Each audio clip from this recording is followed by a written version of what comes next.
देशों ने मंगवाया गाय का गोबर, भारत को झुकाने वाले गाय के गोबर पर मर मिटे।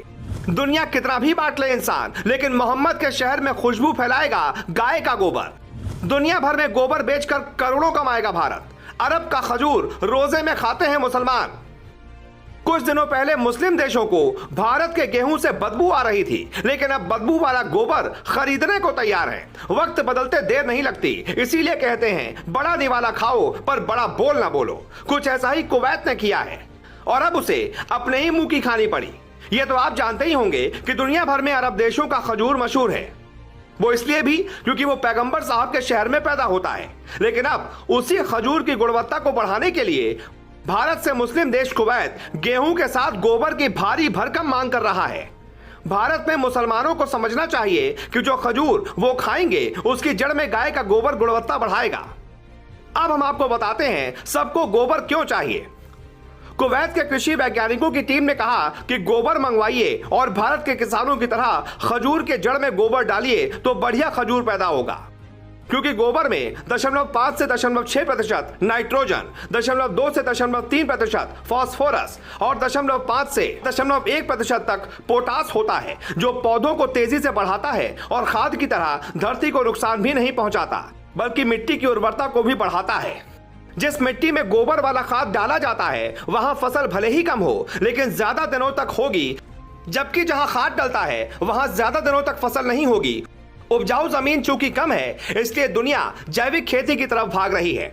भारत भी इस ओर सोच रहा है। अगर जैविक खेती का क्रेज बढ़ा तो भारत इसमें भी दुनिया का नेतृत्व कर सकता है, क्योंकि जैविक खेती का गुर इंडिया से बेहतर कोई नहीं सिखा सकता। और सिक्किम दुनिया का पहला 100% ऑर्गेनिक स्टेट है। कुवैत की सरकार ने भारत को 192 मीट्रिक टन गोबर का ऑर्डर दिया, जो अब तक का सबसे बड़ा ऑर्डर है। यूपी और राजस्थान का गोबर कुवैत जा रहा है। कस्टम विभाग की टीम की निगरानी में इसकी पैकिंग हुई है। राजस्थान के श्री पिंजरापोल गौशाला के सनराइज ऑर्गेनिक पार्क में गोबर की गुणवत्ता परखी गई, पैकिंग हुई। राजस्थान के कनपतपुर रेलवे स्टेशन से कंटेनर गुजरात के मुंद्रा पोर्ट जाएंगे, फिर जहाजों में भरकर कुवैत जाएंगे। साल 2020-21 में भारत ने 27,155 करोड़ रुपए के पशु उत्पादों का निर्यात किया, जिसमें दूध, मांस सब है। भारत में करीब 30 करोड़ मवेशी हैं, जिनसे रोजाना 30 लाख टन गोबर निकलता है। कीमत करोड़ों में होगी।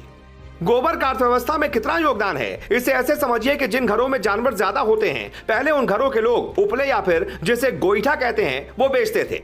करीब 10 साल पहले एक बोरी उपले की कीमत 10 रुपए थी, लेकिन उसे अब ऑनलाइन प्लेटफॉर्म्स पर खरीदने चाहिए तो आपको 50 से 100 रुपए से नीचे कुछ भी नहीं मिलेगा।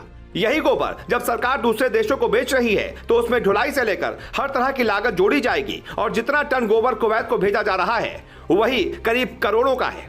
और संयुक्त अरब अमीरात का शारजहां शहर भी भारत के गोबर का इंतजार कर रहा है।